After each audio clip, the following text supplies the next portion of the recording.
for Friday, the 12th of January. I'm Stephen Ridgway. Over 150,000 WordPress sites are at risk of takeover via a vulnerable plugin.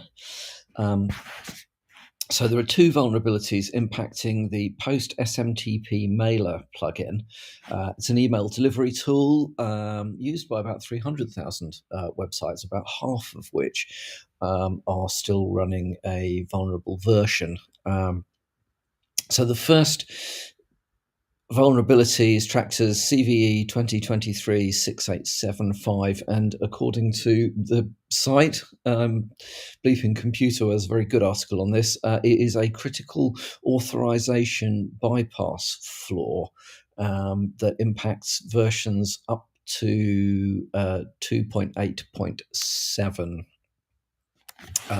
Basically, then an unauthenticated attacker could exploit the vulnerability to reset the API key, which basically then gives the attacker visibility of all sorts of things, including, as I say here, password reset emails. Second vulnerability is CVE 2023-7027. That is a cross-site scripting vulnerability based on the guys from OWASP will be holding their heads in their hands. Insufficient input sanitization and output escaping. So if you are using this particular plugin, the vendor has patched both of these vulnerabilities in version 2.8.8. So strong recommendation to go and have a look and get that updated. Bearing in mind, I've said this before, I'll say it again, even if you've set WordPress plugins to automatically update, they don't always. There are all sorts of funnies about whether things do or don't update properly on their own. It is always worth, it is definitely worth having regular periodic checks to make sure that all of the plugins that you're expecting to have updated have actually updated in WordPress. So I came across an interesting article on Hackread talking about a Mirai-based botnet, which is targeting Linux systems with a crypto miner. So the variant is known as NoahBot, and it is looking to install cryptocurrency mining software. The key thing about this is that it is there has been an uptick in this particular this particular piece of malware being seen across the world, definitely North America, Europe, including the UK, and then over in India and the Far East have definitely seen quite a lot. A certain amount has also been cropping up in South America and Brazil. So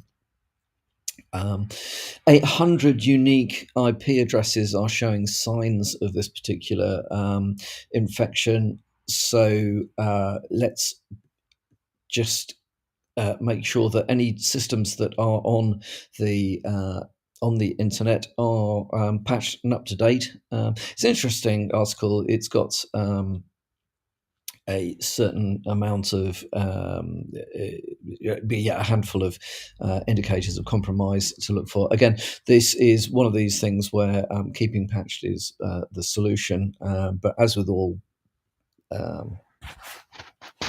malware, also be aware of any indicators of compromise so that if it does get into your systems, you'll be able to find it.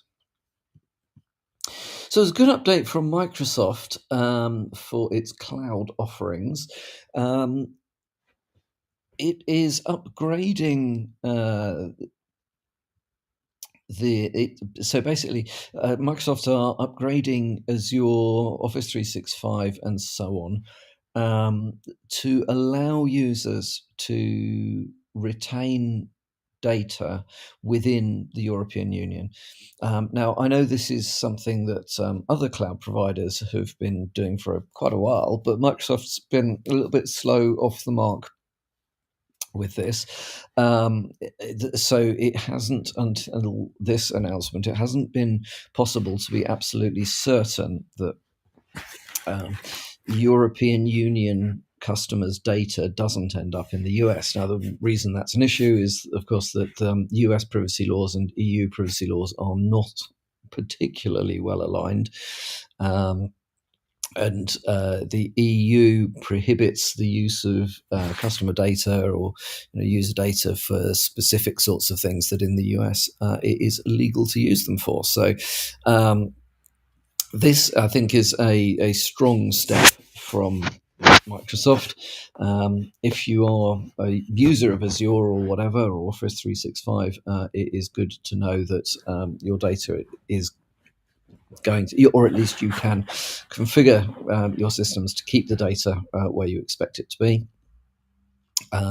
If this has been a concern preventing you from using Azure in the past, well, maybe this is one thing that has been ticked off from your worry list. And then finally from me today, a very interesting article. Fred, I could only find the article on the Telegraph, which is, I know it's behind a paywall, but unfortunately, but the concept I think is, certainly definitely worth mentioning. There is a lot of talk around securing confidential, secret, and so on information. Well, interestingly, in Germany, in the Chancellery in Berlin,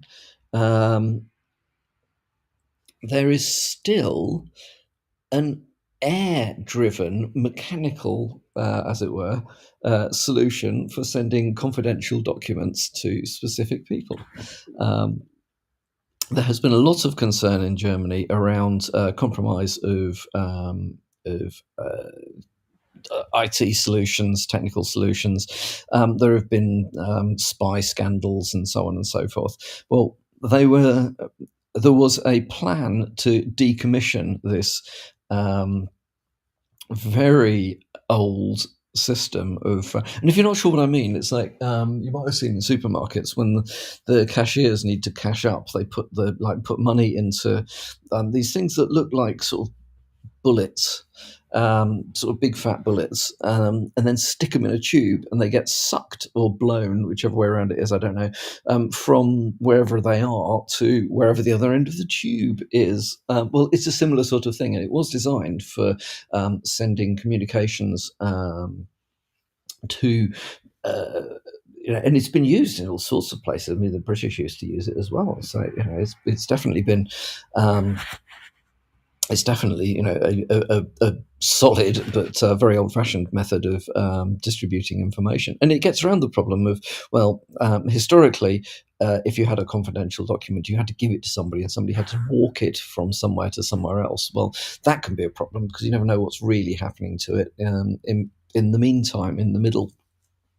Apparently there is still one of these systems. It was slated for decommissioning in 2025, but Olaf Scholz has decided that it will be retained in order to overcome the risk of compromise of confidential information within the Chancellery. So there we are. Sometimes the solution to cyber risk is not a technical cyber solution.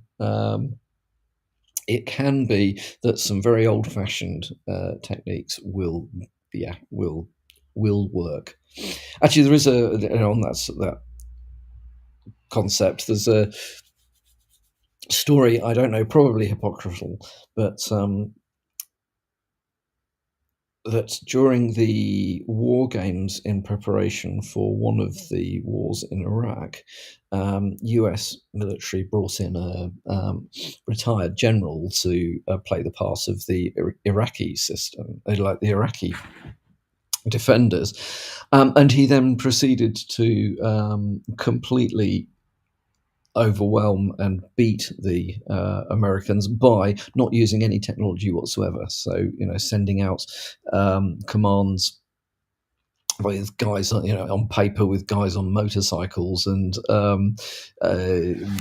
sinking ships in the Gulf by flotillas of small boats and whatever. And so there was nothing. No, there were no comms to intercept electronically. So the idea is out there. The solution to some of your problems may not be better IT and tech. It may be actually some very simple, old-fashioned mechanical or real-world solutions may actually be a very good way of securing certain things. Certainly something to think about anyway. That is enough from me for today. I hope you all have a great weekend, and I'll speak to you all again on